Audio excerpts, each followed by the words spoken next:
नमस्कार, आदाब। आपका मेरी अपनी महफिल में एक बार फिर स्वागत है, इस्तकबाल है। आजकल मैं आपको सुना रहा हूँ मोहतरमा कुर्रतुल ऐन हैदर साहिबा का नावल आखिर शब के हमसफ़र। आज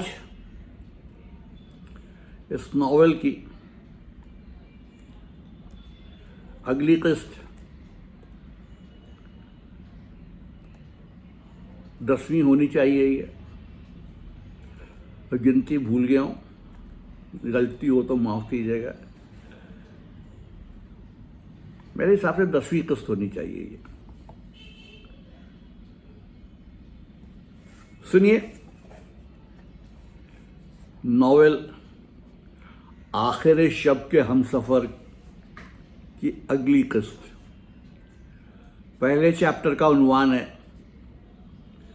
हरे बंगाल का आनंद कानन। हरे बंगाल का आनंद कानन। पाट के पीले फूल मुरझाने लगे। खेतों में दरांतियां चल रही हैं। गट्ठे पानी में डुबो दिए गए। कमर कमर पानी में खड़े किसान रेशा अलहदा करने में जुटे हैं। ये रेशा धोया और सुखाया जाएगा। झोपड़ों में चरखे और करखे चलेंगे। बंगाल के किसान ने इस रेशे की खातिर साल भर अपना खून पसीना एक किया है। बारिश में भीगकर, धूप में जलकर ये शानदार फसल तैयार की है। कीचड़ और बदबू के समुंदर में डूबकर सोना निकाला है। अब ये तिलाई रेशा कार्गो के मुहिब फौलादी जहाज़ों पर लदकर तवील दरियाओं पर से गुजरता जूट स्टेशनों पर पहुंचेगा। चांदपुर, मदारीपुर और नारायणगंज में उतारा जाएगा। कलकत्ते के तारीख कारखाने और स्कॉटलैंड के जगमगाते बैंक बंगाल के सुनहरे धन की मंजिल हैं। पाट के सड़ते सड़ते बरखा रुत भी बीत चली। घाट और गलियां दो तारे की झनकार से गूंज रही हैं। सारे में धान के सरसब्ज पौधे लहलहाते हैं। चौपाल में मुर्शदी गान की महफिलें जमी। शेख मदन बाउल और दुर्गाई फ़कीर और पगला कनाई। गांव के नटमंदिर से आवाज़ बुलंद हुई, राधा कृष्णा राधा कृष्णा राधा कृष्णा राधा कृष्णा। चंडीदास की राधा, राम प्रसाद की काली, दुर्गाई फ़कीर का अल्लाह। अल्लाह रे अल्लाह रे अल्लाह रे। बादल बूढ़े हो गए। रात ने चांद नेक शगुन के घड़े की तरह आसमान के आंगन में रख दिया। बगुलों की परवाज़ झीलों में इस तरह मुनाकस है जैसे अनगिनत सफ़ेद कवल खिल जाए। अमीरों के यहाँ बेतहाशा खाने वाले ब्राह्मणों को अब गर्मी महसूस हो रही है, गांव के कबीर ने कहा। फिर अशय्यन की तेज धूप पानियों पर फैली। सिंदूर ऐसे सुर्ख सूरज की गर्मी ने नाजुक बदन बगुलों को दुखी किया। नरसलों में चमकने वाले परिंद्र पनककड़ियां उदास हुई। ईख पक गई। अब हैबतनाक दरिया अपनी पुरानी रफ्तार पर वापस आ रहे हैं। सैलाब उतर गया। दरख्त सतह आब से नमूदार हुए। टीलों पर बने झोंपड़े नन्हे मुन्ने ज़मुर्रदीन जजीरों की तरह पानी में खड़े। हर तरफ डोंगियां चल रही हैं। रेत की लहरों पर राजहंस के पंजों के निशान पड़े हैं। जरखेज भीगी धरती पर नई फसलें बोई जाती हैं। झोपड़ों की मरम्मत की जा रही है। दुर्गा पूजा के लिए मंडप और बाजार सज गए। सारा देश संगीत से गूंज रहा है। दुर्गा मैके आने वाली है। ब्याही बेटी के स्वागत के लिए घर घर तैयारी की गई है।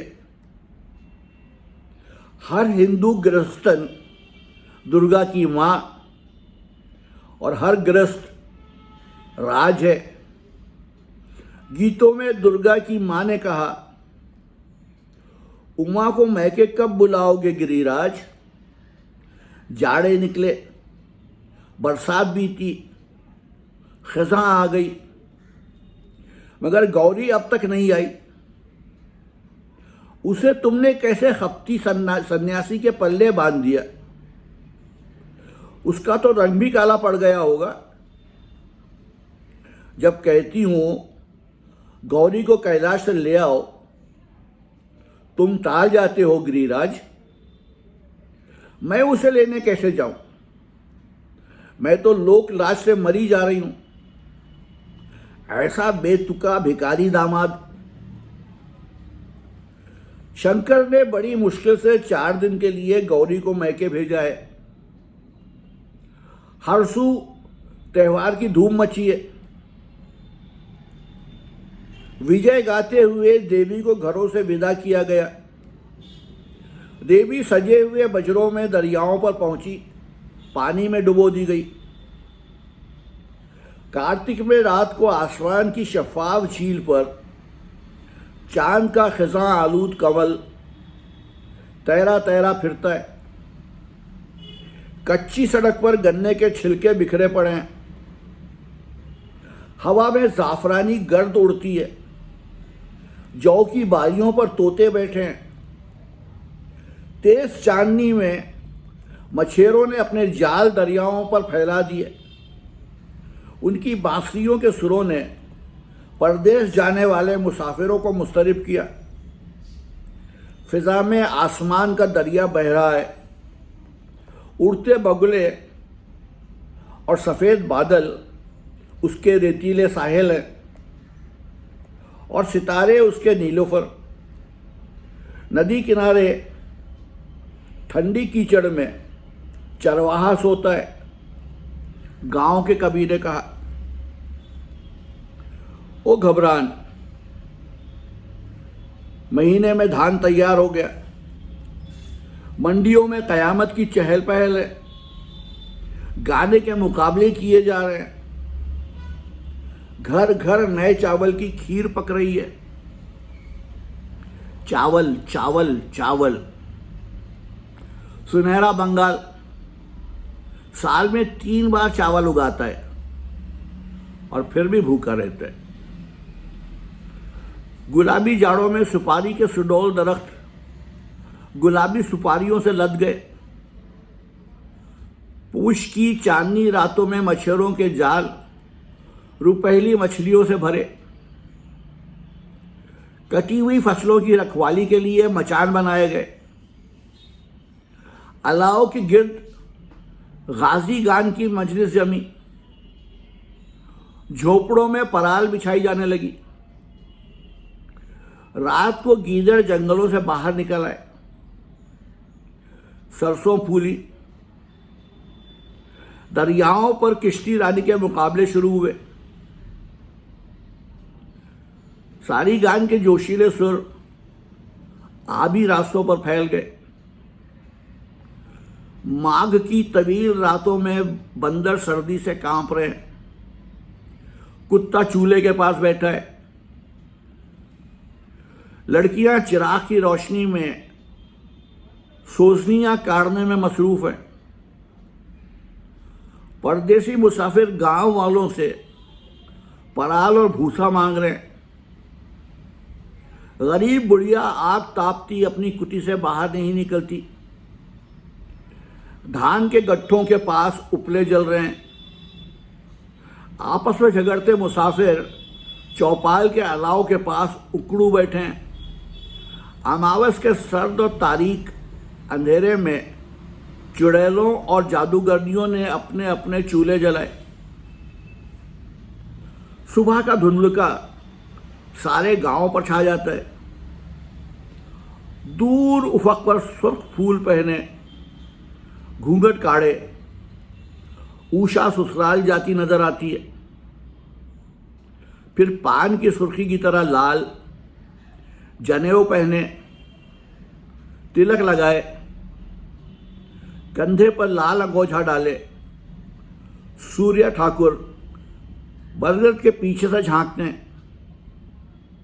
लो भाई, वो माली और सुनार और तेली के छप्परों तक पहुंच गए। माली की लड़कियां बाग में पुष्पांजलि के फूल चुनती हैं। तेली की लड़की तालाब पर बर्तन मांजती है। सुबह तड़के सूर्य ठाकुर की किरणें बेल की पीठ पर बरसती हैं, जो सरसब्ज चौराहे पर सरसों के फूल से लदा आराम से लेटा है और कोहरा उसकी पलकों पर जम गया है। गडरियां और पेवन भरी रजाइयां ओढ़े यात्री गलियों में बैठे राधा कृष्ण के नगमे गा कर बस्ती वालों को जगा रहे हैं। कोलू चलने लगे। गुड़ की भेलियां बनियों की दुकानों पर आ गईं। गांव के कबीने का। और अब जंगल में पलाश के पत्ते झड़ रहे हैं। बनों में शेर दहाड़ते हैं। शीशर के खुनक चांद के नीचे पहाड़ी रास्तों पर ऑर्किड खुले हैं। नीचे पहाड़ी रास्तों पर ऑर्किड खिले हैं। सरस्वती पूजा के लिए मूर्तियां गढ़कर धूप में सुखाई जा चुकी हैं। सरसों पक गई। फाल्गुन में बांस के हरे भरे झुंडों में से गुजरती शहद की मक्खियों को जुलू में लिए बहार आन पहुंची। दक्षिण की सुहानी हवाएं चली। लड़कियों ने बालों में कलियां सजाईं। रंगीन किश्तियां लेकर मांझी दरियाओं पर निकले। पुष्प बनों में भंवरे गूंजने लगे। फूल वन में आधी रात को आना रे भंवरे, फूल वन में आधी रात को आना रे भंवरे, मैं चांद की बत्ती जलाऊंगी और शबनम से बातें करूंगी और सपनों की पगडंडी पर चलती तुम्हारी ओर आऊंगी। बहुत धीरे से आना रे भंवरे, कहीं तुम्हारा गीत खत्म ना हो जाए, मेरी नींद ना टूट जाए, फूल और डालियां ना जाग उठें रे भंवरे। गांव के कबीने का। हरजाई हवा जंगल जंगल मंडलाती फिर रही है। चारों तरफ रंग ही रंग बिखर चुके हैं। रंगीन नाव का मांझी ऊदी मौजों पर अपनी सुबक किश्ती खेता है। बल खाते दरिया की मोड़ पर उसे सुर्ख रंग का झोपड़ा नजर आया। नदी के किनारे हरी घास पर नीली साड़ी सूखती है। शाम की परछाइयों में छुपी काली बाड़ी की सिम से पायल की आवाज आ रही है। झुमर झुमर करती वो घाट पर आकर अपना रंगीन घड़ा पानी में डुबो देती है। उसकी शक्ल की एक झलक ने मुझे दीवाना कर दिया। सूरज लहरों में डूबता जा रहा है और मैं अपनी नाव खे रहा हूं। भटियाली गायक ने कहा। चैत्रों के शहद ऐसे महीने में पलाश फूलों से लद गए। गुलमोहर की पत्तियां झड़ने लगी। जंगलों में जर्द और सुर्ख पत्तों के फर्श बिछ गए। आम के कुंजों में कोयल कूकी। तोते की चोंच ऐसे सुर्ख, सूरज मामा का गुस्सा पल पल बढ़ता जा रहा है। मछलियां पकड़ने का हंगामा शबाब पर आया। किश्तियों की मरम्मत की गई, मेले लगे। खल्के खुदा यात्रा के तमाशों से महफूज हुई। नदियों और झीलों पर बंसियां और जाल संभाले देहातियों की भीड़ जमाए। जगमगाती मछलियों के अंबार हरसू लग गए। बुई शाख में शेफाली महकी और माधवी और बकुल, अशोक और महुए और अमलतास और शीशम और लाख की शाखों पर फूल खिले। पाट की नई फसल बोई जा रही है। खुशगवार हवाएं आंधियों में तब्दील होने लगीं। जूई शटों की धूप में ताल और पोखर सूखने लगे। नरसलों के परिंद और बगुले और दरियाई बाज पर फैलाकर उड़ते जा रहे हैं। खौफनाक तूफान, तेज और तुन झक्कड़, छप्पर उड़ गए, झोपड़ियां गिर गईं, बागबान बिखर गए। हवाओं की गारतगरी, झक्कड़ ने धरती पर फलों की बारिश कर दी। बाजार और हाट आम से पट गए। अब जारल खुल चुके हैं और चंपा और रजनीगंधों ने रातें मुअत्तर कर दी हैं। तबाह हाल किसान फिर झोपड़ियों और जालों की मरम्मत में जुट चुके हैं। बरसात के इंतजार में नए जाल बुने जा रहे हैं। शदीद धूप, वहशत, खुश्क साली। अल्लाह मेघ दे रे, अल्लाह मेघ दे, अल्लाह अल्लाह। तब बंगाल की खाड़ी से आषाढ़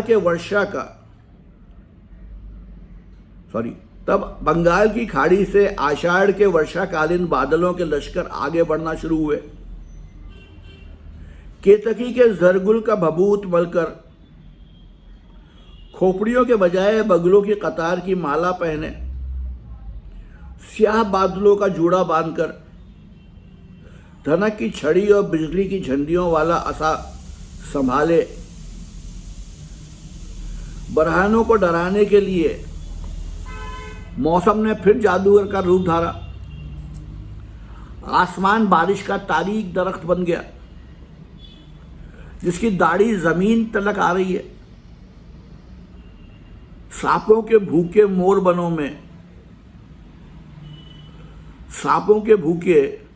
बनों में चिल्लाने लगे।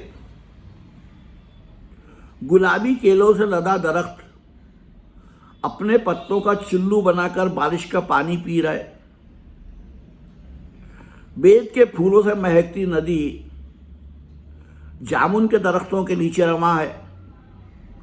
मछली के ताक़ुब में बगुला लर्जा पत्तों को पुरुम्मीद निगाहों से देखता है। मुफलिस किसान की बीवी सर पर चटाई ओढ़े हर तरफ टपकते झोपड़े का बचाव करती फिर रही है। जंगलों के आदिवासी कानन दुर्गा पूजा के लिए दरख्तों की जड़ों में खून छिड़क कर बलवा के प्यालों में ताड़ी पी रहे। गांव के कबीने का दरिया चढ़े, मेघना और ब्रह्मपुत्र, पद्मा और मधुमती, भैरव और भागीरथी, शबबंशरी और कर्णफली, सुरमा और धालेश्वरी। सराबन के 5वें दिन नाग सराबन के 5वें दिन नाग पंचमी मनाई गई। जंगलों में हाथी चिंगाड़ रहे हैं। नदियों के साहिल कीचड़ और काई और केचुओं और दलदलों की राजधानी बन गए। सांप बिलों से निकल आए। ओझों का कारोबार चमका। छतरियां लगाए लोग जल्दी जल्दी घाट पर उतरते हैं। बांस के पुलों पर से गुजर रहे हैं। तीतरियों की ऐसी नाजुक किश्तियों को तूफानी दरिया निगल गए। दरिया गांव अपने साथ बहा ले गए। दरख्त जड़ से उखड़े। मवेशी और इंसान गर्काब हो गए। मेरी किस्मत ही खराब है। सैलाब में सब कुछ बह गया। अल्लाह, तुमने दुनिया बनाई और फिर मुझसे मेरा पाट, मेरा धान सब कुछ छीन लिया। मेरी किस्मत में कितने दुख हैं। अल्लाह, मैं पाट बेचकर तेरे लिए सोने की नथ लाऊंगा। मैं पाट बेचकर तेरे लिए सोने की नथ लाऊंगा। मैंने उससे कहा था, पाट तो सैलाब में बह गया। ओ माझी रे, कितने मनुष्य, कितने ढोर डंगर तूफान की भेंट चढ़े। अल्लाह रे, अल्लाह रे, अल्लाह रे, गांव के कवि ने कहा। अगले चैप्टर का उन्वान है अगस्त आंदोलन और पीपल्स वॉर। अगस्त आंदोलन और पीपल्स वॉर। आषाढ़ भाद्रो 1348 बंगाली सन के मुताबिक 1942 यानी 1942। काल के घटाटोप अंधेरे में, माफ कीजिएगा, काल के घटाटोप अंधियारे में मनाजर गैर मरवई, काल के घटाटोप अंधियारे में मनाजर गैर मरई तस्वीर की तरह रोशन रहेंगे, क्योंकि हर मंजर जो मादूम हुआ बाकी है। इन सारे घरों, रोशन कब्रों का तस्वुर करो जो लम्हा गुजरने के बावजूद वक्त में शामिल मौजूद है। बातें करते हुए लोग, टैबलू ग्रुप, उनकी आवाज़ें। चंद्रकुंज अंधेरा पड़ा था जब वो तीन उसके फाटक में दाखिल हुए। वो बरामदे में आकर बैठक खाने का दरवाज़ा खटखटाते हैं। बरामदे के सिरे पर चादर में सर मुंह लपेटे एक दाढ़ी वाला बूढ़ा बेखबर पड़ा सोता है। अब नौवालिद बरामदे से उतरकर घास में से गुजरते पिछवाड़े देवड़ी की कुंडी बजा रहे हैं। रसोई घर की खिड़की खुलती है। घास पर रोशनी का रास्ता सा बन गया। खिड़की में से किसी ने झांका, दीपाली, अरे तुम लोग।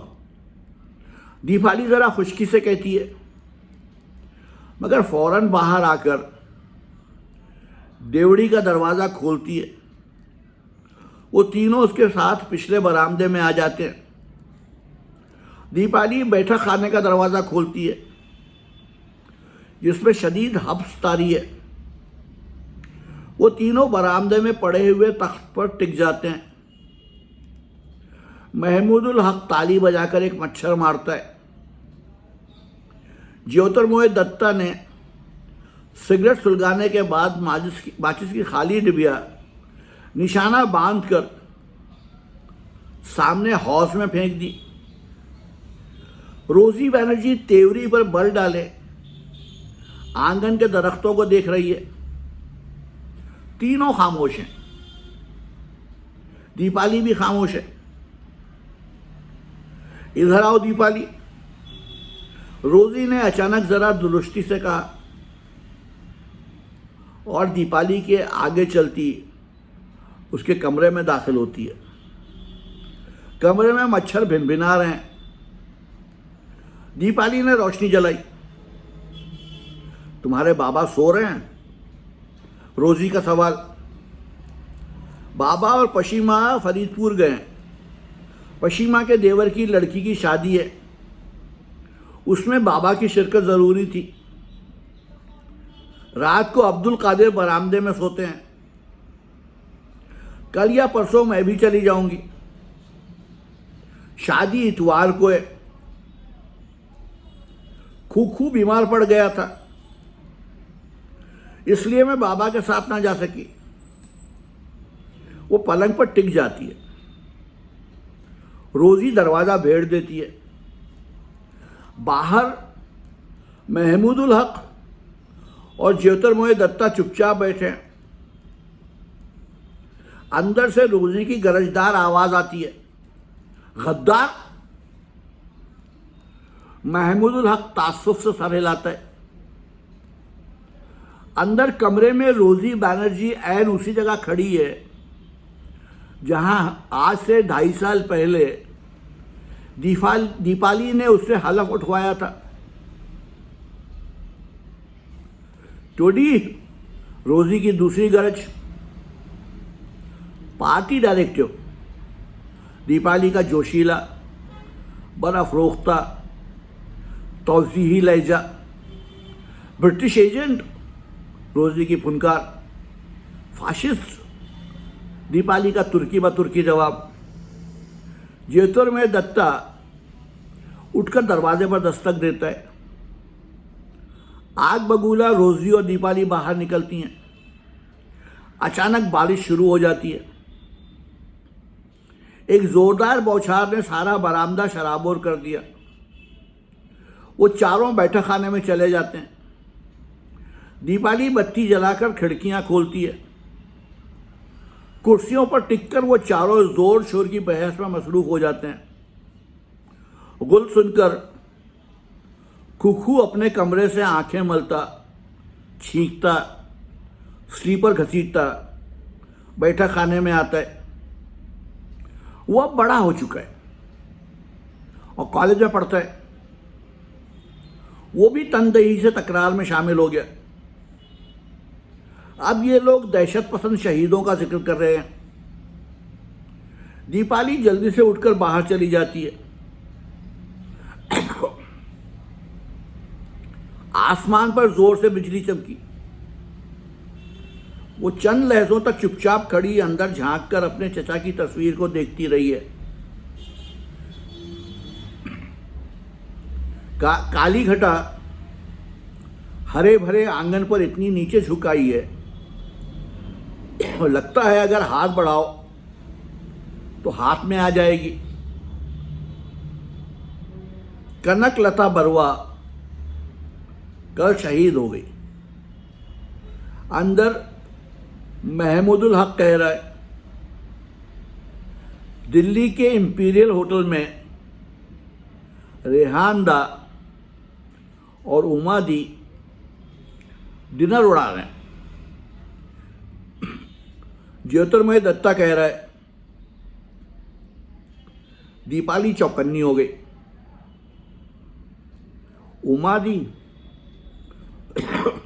उमा दी जो कल्चरल फ्रंट पर काम कर रही हैं फाशिज्म के खिलाफ।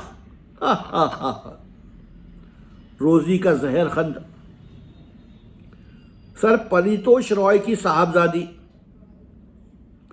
महमूदुल हक का तजाहुल आरिफाना। डैडी को नाइटहुड मिल गई। हुर्रे। ज्योतिर्मय दत्ता का नारा। अब सारी आवाजें गड़बड़ हो जाती हैं। डिनर उड़ाओ, चरखा चलाओ, पीपल्स वॉर में मजमून लिखो। Hurray hurray. हम जाते हैं दीपाली, रोजी की आवाज, तुम्हें याद रखेंगे। Bye bye, good night. Good night Deepali. Mahmudul Haq और ज्योतिर्मय दत्ता की आवाज़ें। वो तीनों फट से किवाड़ खोलकर सामने के बरामदे में निकल जाते हैं। दीपाली पिछले बरामदे में दीवार से लगी खड़ी है। उसके पांव फर्श पर जम से गए हैं। वो दिनेश चंद्र सरकार की तस्वीर पर नजर डालकर जल्दी से पलकें झुका लेती है। रात का अंधेरा और बारिश बाहर उन तीनों को निगल लेती है। खूखू बाहर का दरवाजा बंद करके छींकता हुआ बैठक खाने में वापस जाता है। क्या ये तो आंदोलन में शामिल नहीं हो गया? वो उसे कुछ भी नहीं बताता। अजीब घुन्ना तर्क सा लड़का बनता जा रहा है। वो खामोशी से अपने कमरे में चला जाता है। बाहर बारिश की फुहार से अब्दुल कादिर का आधा बिस्तर भीग चुका है। वो उसके बावजूद गहरी नींद सो रहा है। जब बारिश का छींटा उसके चेहरे पर पड़ता है तो नींद में बड़बड़ाते हुए वो करवट बदल लेता है। दूर से बम फटने की आवाजें आ रही हैं। यह मंजर भी वक्त में तहलील नहीं होगा।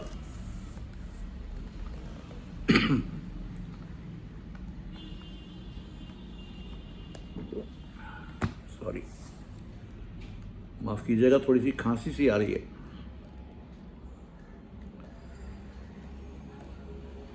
अगले चैप्टर का उन्वान है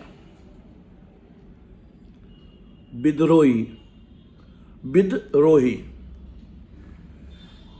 भाद्रों की मूसलाधार झड़ी की वजह से रोजी बैनर्जी ने अपनी साइकिल लिली कॉटेज के कोने में करके खड़ी कर दी।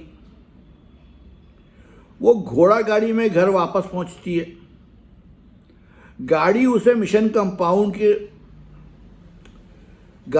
मिशन कंपाउंड में उतार कर बरगद तले खड़ी हो जाती है। उसके दोनों मरगले घोड़े हिनहिनाकर कीचड़ में अपने सुब पटक रहे हैं। रोजी बैनर्जी बीए में फर्स्ट डिवीजन लाने के बाद यूनिवर्सिटी में एमए के लिए दाखिल हो चुकी है।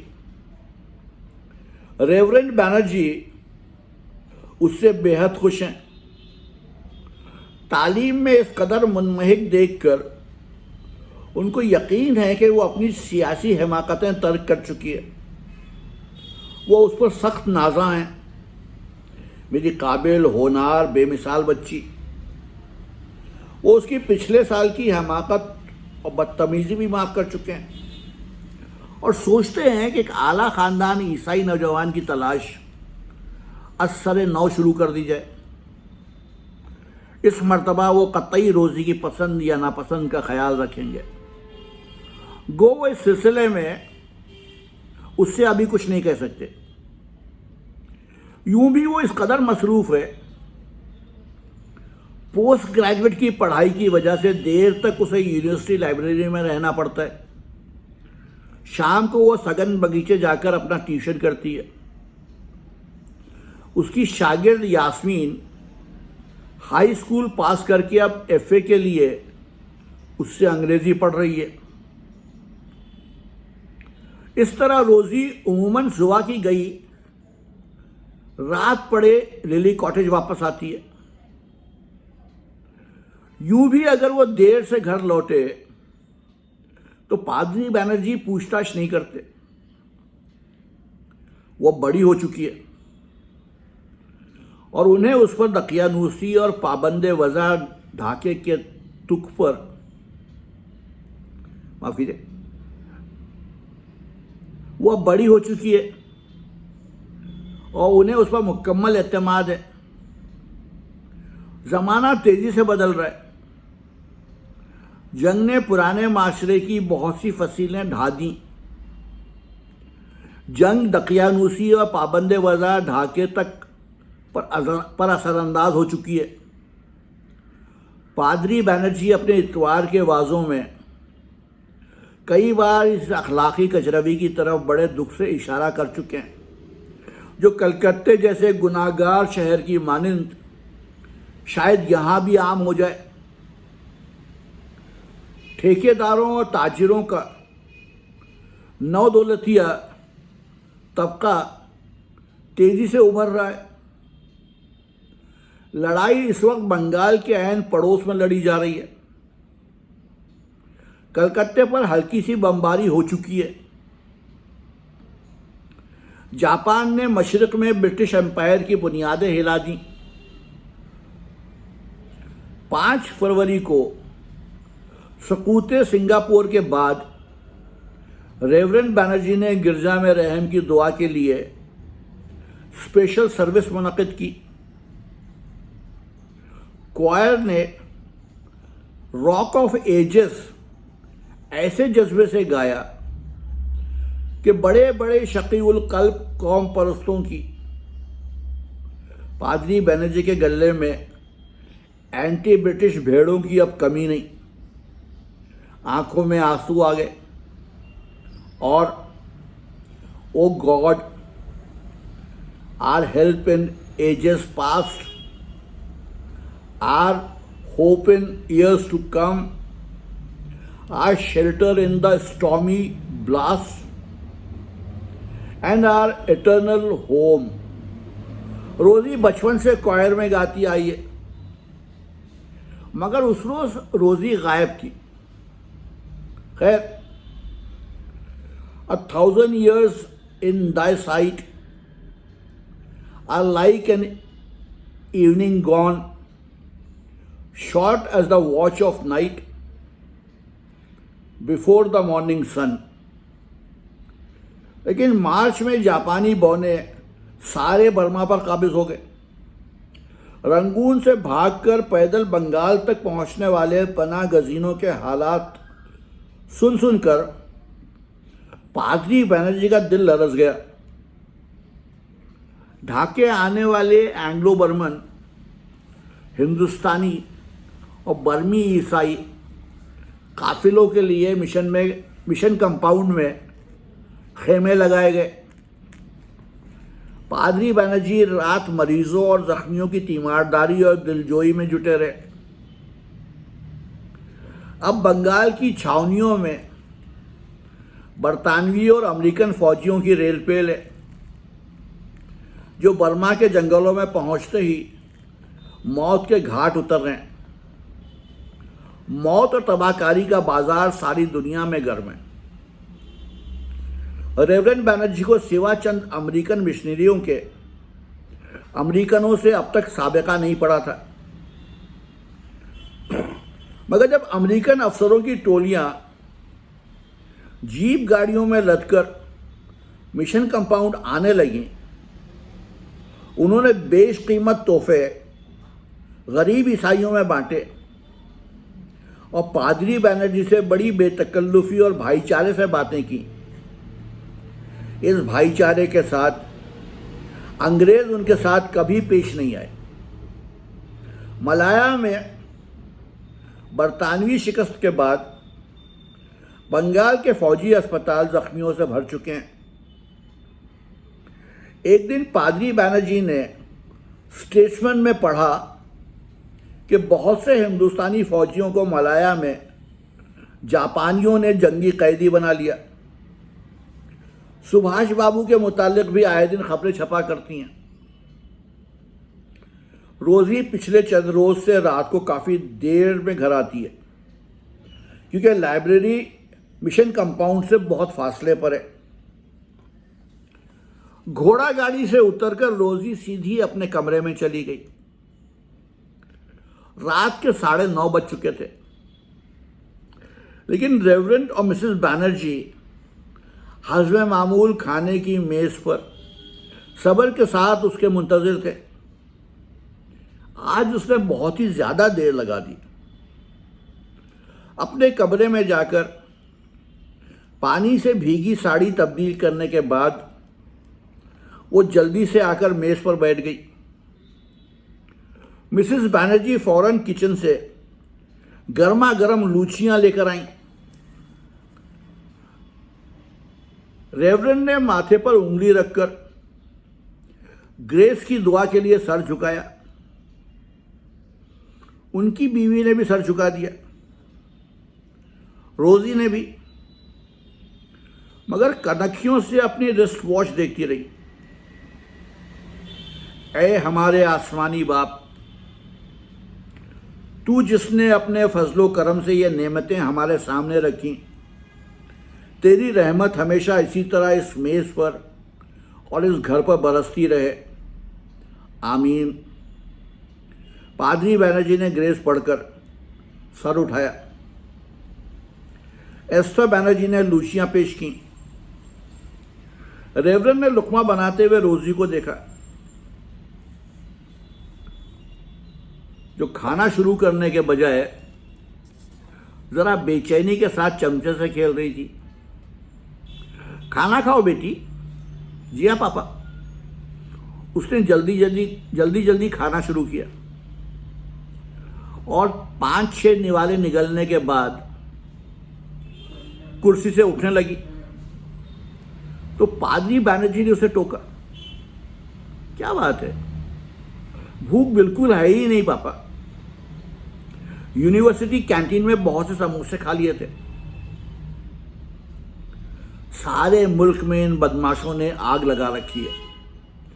ऐसे पुराशोभ जमाने में तुम इतनी रात गए घर लौटी हो, जोसेफी को साथ ले जाया करो। नहीं पापा, गुरुदेव का इंतकाल हो गया है ना, तो यूनिवर्सिटी में हम लोग उनकी याद में एक बहुत बड़ा जबरदस्त प्रोग्राम करने वाले हैं।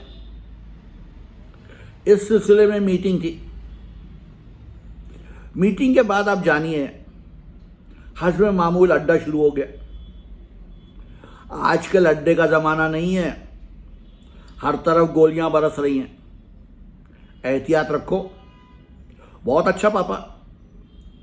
वो कुर्सी से उठकर दरवाजे की तरफ बढ़ी। अचानक रेवरेंड बैनर्जी को एक ख्याल आया, यूनिवर्सिटी तो उस बदबख्त बगावत की वजह से बंद हो चुकी है। ये फिर मुझे दकियानुसी अहमक बुड्ढा समझकर बेवकूफ तो नहीं बना रही। रोजी इधर आओ, उन्होंने कड़क कर कहा। वो ठिठक गई। बैठ जाओ, उन्होंने हुक्म दिया। वो इत्मीनान से कुर्सी पर बैठ गई। तुम फिर उन गद्दारों से जा मिली हो? उसने नफी में सर हिलाया। रोजी, रेवरेंड बैनर्जी ने अपने दोनों हाथ मेज पर रखकर टूटी हुई आवाज में एक बार फिर कहना शुरू किया। जिस सरकार ने हमें जंगली से इंसान बनाया, बुत परस्ती के जहन्नुमी रास्ते से निकालकर, ओ नो पापा, नॉट अगेन। रोजी ने यकलक झुंझलाकर मेज पर मुक्का मारा। पानी का गिलास छलक गया। एस्थर बैनर्जी ने झाड़न उठाकर फुर्ती से मेज साफ करते हुए उसे डांटा। रोजी, सॉरी मामा। फिर वो अपने पापा की तरफ मुड़ी। पापा सुनिए, C.F. एंड्रयूज न तो सिर्फ पक्के ईसाई थे, बल्कि असल नस्ल अंग्रेज भी थे, और आपसे कहीं ज्यादा बड़े पादरी। आपने जाकर कभी उनको ये सब क्यों ना समझाया? उसने निहायत ढिठाई से मुस्कुराते हुए कहा, क्विट इंडिया, क्विट इंडिया। पादरी बैनर्जी तैश के आलम में कुर्सी से उठकर कमरे में टहलने लगे। अहमको, गधो, अंग्रेज चला गया तो हम फिर उसी बर्बरियत, बेईमानी और बेइंसाफी के दौर की तरफ लौट जाएंगे जिससे उन्होंने हमें निजात दी। रोजी ने दोबारा जरा परेशानी से घड़ी पर नजर डाली। पादरी बैनर्जी अब एक कुर्सी पकड़कर निहायत बरअफरोख्ता आवाज में उसे मुखातिब थे। क्विट इंडिया की बच्ची हिंदुओं और मुसलमानों की झूठी डेंगे पढ़ पढ़कर पागल हो गई। हिंदुस्तान की सुनहरी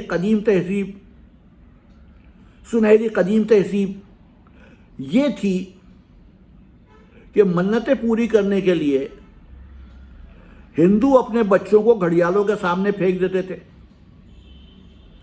हिंदू लड़कियों को मार डाला जाता था, मुसलमान ठग मुसाफिरों का गला घोंटते थे। इंडियन कल्चर कितने अंग्रेज मिशनरियों ने जिंदा औरतों को चिता से निकाला, और जब वो उन बदनसीबों को बचाने की कोशिश करते एंड वहीं शमशान घाट पर फसाद हो जाता। खुद मेरी परदादी को जानती है अहमक, मेरी अपनी परदादी को सती होना पड़ा। हिंदू कल्चर। रोजी को बाप का इस कदर शदीद गुस्सा देखकर बेख्तियार हंसी आ गई। उसने आहिस्ता से कहा,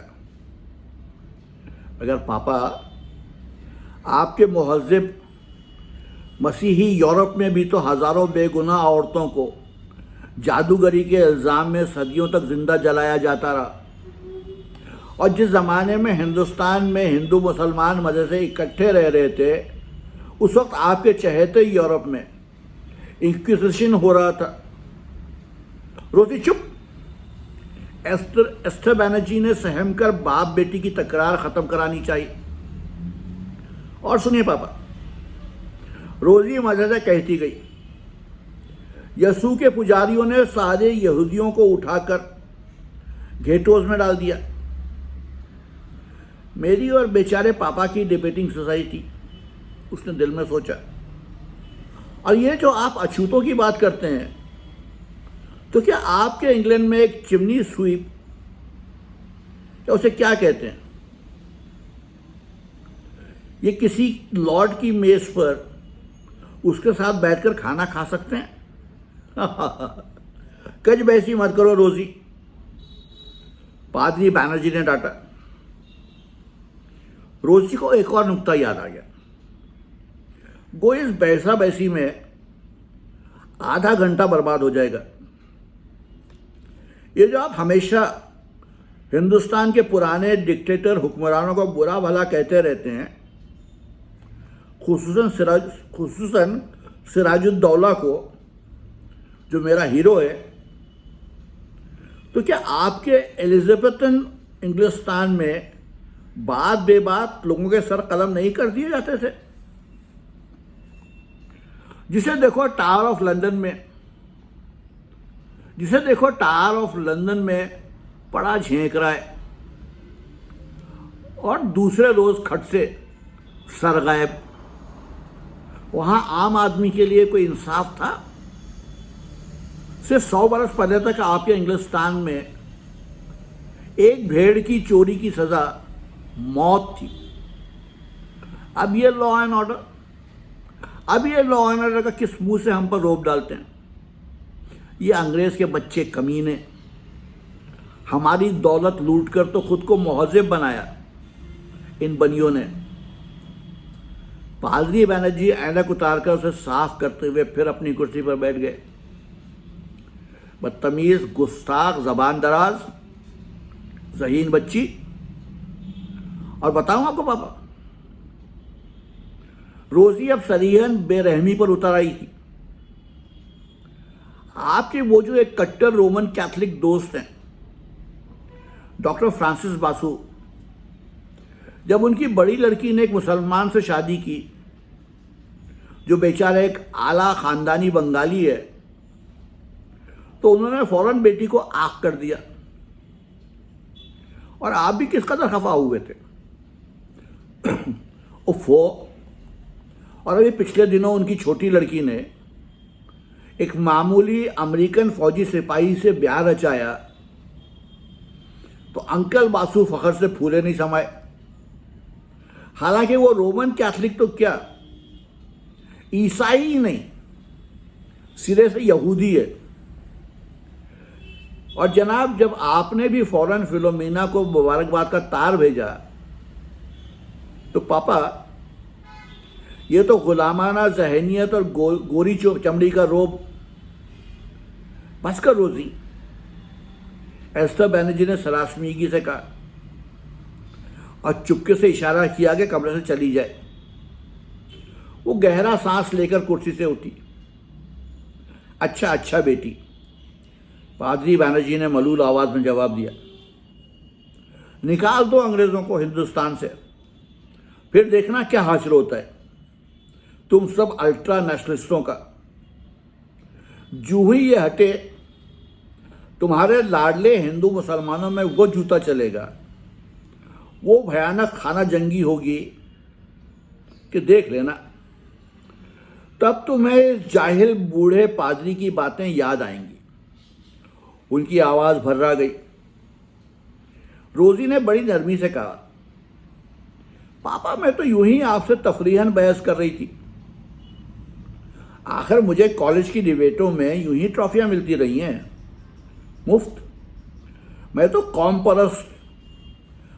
परस्त तो यकीनन हूं बाबा, मगर आजकल जो तबाहकारी मच रही है मैं खुद उसके खिलाफ हूं। तुम जानती हो बेटी कि ऐसे नाजुक मौके पर जबकि बरतानिया हर महाज पर हार रहा है, हमें उसकी मदद करनी चाहिए। बिल्कुल बिल्कुल, रोजी ने जोर से उनकी बात पूरी कर दी। अच्छा बस हो गई तुम लोगों की डिबेट, अब पापा को जाकर सोने दो रोजी। एस्थर ने इत्मीनान का सांस लेते हुए कहा। यस मामा। रोजी ने दरवाजे पर जाकर बाहर झांका। मैं थम चुका था। ओफो, कितनी घुप अंधियारी रात है मामा। देखना सब्ज बाड़ी पर जुगनू कैसे चमक रहे हैं पापा। उसने मुड़कर पादरी बैनर्जी से दोबारा कहा, क्या आप वाकई खफा हो गए? मैं तो आपको टीज कर रही थी, सचमुच पापा। कुर्सी के पीछे आकर उसने बड़े लाड से उनके गले में बाहें डाल दी। पादरी बैनर्जी खुश हो गए। ऐनक उतार कर उसे रुमाल से साफ किया। सचमुच पापा, यूनिवर्सिटी तो बंद हो चुकी है, मगर हमारी लिटरेरी सोसाइटी टैगोर का ताज़ियती प्रोग्राम कर रही है। कल जलसा होगा बड़ा। दीपाली उस जलसे में शामिल है, वो भी आई थी। जी हाँ पापा, रविंद्र संगीत का प्रोग्राम उसके बगैर कैसे मुकम्मल हो सकता है। उन्होंने इत्मीनान का सांस लिया। गुड नाइट पापा। उसने झुककर रेवरेंड बैनर्जी का सर चूमा। गुड नाइट मामा। Good night, God bless you my child. वालदैन ने तकरीबन एक जबान होकर कहा। रोजी एक लहजे के लिए ठिठकी। उन दोनों पर उचटती सी नजर डाली और तेजी से अपने कमरे की तरफ चली गई। रेवरेंड बैनर्जी कुर्सी से उठे और दोबारा टहलने लगे। साइड बोर्ड पर रखे गुलदान को छुआ। गॉड ब्लेस आवर होम के टुकड़े पर नजर डाली, जिसके मुकाबले में यसू के लास्ट सपर का बड़ा सा रंगीन प्रिंट दूसरी दीवार पर आवेदन था। वो चंद सेकंड तक उस तस्वीर को देखा किए, फिर हस्बे आदत कमर के पीछे हाथ बांधे, सर झुकाए, मुतमईन और खुदावंद ताला के मशकूर अपने कमरे की तरफ चले गए। कोई पौन घंटे के बाद मिसेस बैनर्जी ने घर के सारे कामकाज से फारिग होने के बाद हस्बे मामूल ओवल्टीन की 2 प्यालियां तैयार की। एक प्याली तश्तरी से ढांप कर साइड बोर्ड पर रखी, दूसरी लेकर रोजी के कमरे में गई। वो कमरे में नहीं थी। उन्होंने प्याली मेज पर रख दी और गुसल खाने की तरफ मुड़कर आवाज़ दी, रोज़ी बेटा, सुबह को धोबी आएगा, अपने कपड़े निकाल। वो अपना जुमला पूरा ना कर सकी, क्योंकि ना जाने क्यों आपसे आप उनका दिल धक से रह गया। न जाने क्यों उनको ख्याल आया कि रोज़ी भाग गई। वो अपनी जगह पर मुंजमद रह गई। फिर उन्होंने नोटिस किया कि गुसल खाना अंधेरा पड़ा है और तेज़ हवा अंदर आ रही है। उन्होंने आगे बढ़कर देखा, गुसल खाने का बाहर के रुख का दरवाज़ा खुला पड़ा था। शायद वो जुगनू पकड़ने सब्जी बाड़ी में उतर गई हो।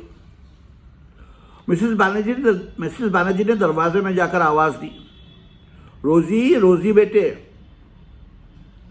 फिर वो छतरी लगाकर अंधेरे और कीचड़ में बाहर निकली। डेजी सरे शाम से जाकर अपने क्वार्टर में सो रही थी। उसे क्या मालूम होगा। उन्होंने पूरे कंपाउंड का चक्कर लगाया। सारे क्वार्टरों में सोता पड़ा था। गिरजा की बरसाती में रोशन बल्ब पर पतंगे चक्कर काट रहे थे। सारे में हू का आलमतारी था। बच्ची, ऐसी भयानक रात में तू कहाँ चली गई? ये क्या हुआ? वो घर में वापस आई। कीचड़ में लथपथ चप्पलें पायदान पर उतार कर आहिस्ता आहिस्ता चलती सारे कमरों में गई। सारे दरवाजे बंद किए, बत्तियां बुझाई और फिर अपने बेडरूम में दाखिल हुई, जहां उनके शौहर शब ख्वाबी का लिबास पहने ओवल्टीन के मुंतज़िर गुनूदगी के आलम में बेद की कुर्सी पर बैठे थे। नींद में उनका सर सामने झुकाया था। बीवी की आहट पर वो चौंके और उनकी तरफ देखे बगैर आदत के मुताबिक प्याली के लिए हाथ बढ़ाया। एस्टर बैनर्जी ने उनके करीब जाकर आहिस्ता से कहा, पॉल, हमारी लड़की घर से भाग गई। पादरी बैनर्जी ने सर झटका, पलकें मली और बीवी को आंखें फाड़ कर देखा। उनके सिर्फ होंठ हिले, मुंह से आवाज़ नहीं निकली। एस्टर गिरीबाला ने इकरार में सर हिलाया। वो उनके करीब फर्श पर दो जानू बैठ गईं। बाहर बिजली जोर से चमकी और शिकस्त खूर्दा मियाँ बीवी के टेबलों को रोशन कर गई। मनाजिर वक्त में मादूम नहीं होंगे। पादरी बैनर्जी चंद मिनट तक बिल्कुल चुप साकित मुंजमद बैठे रहे। फिर उन्होंने लर्जा हाथों से ऐनक टटोली। एस्टर ने मेज पर रखे स्याह केस में से ऐनक निकाल कर दी। पादरी बैनर्जी ने अपने पलंग के सिरहाने से इंजील मुक़द्दस उठाई। एस्टर उनके नज़दीक दूसरी कुर्सी पर बैठ गई और आंचल से सर ढांप लिया। लेट अस प्रे, पादरी बैनर्जी ने आहिस्ता से कहा। उस सारी रात पादरी बैनर्जी हज़रत अय्यूब की गिरिया विजारी का बाब पढ़ते रहे। और देखो कि दुनिया के सारे मुक़द्दस सहीफ़ों के ये सारे अबवाब कितने हज़ारा बरसों से कितने अनगिनत इंसानों की मुसीबत के वक्त में पढ़े गए हैं, और वो चंद अल्फाज उसी तरह मौजूद हैं। वक्त और अल्फाज इंसान के शिकारी हैं। ये थी नॉवेल आखिर शब के हमसफ़र की आज की किस्त। कल फिर आऊँगा, अगली किस्त सुनाऊँगा। तब तक के लिए इजाज़त दीजिए। आदाब।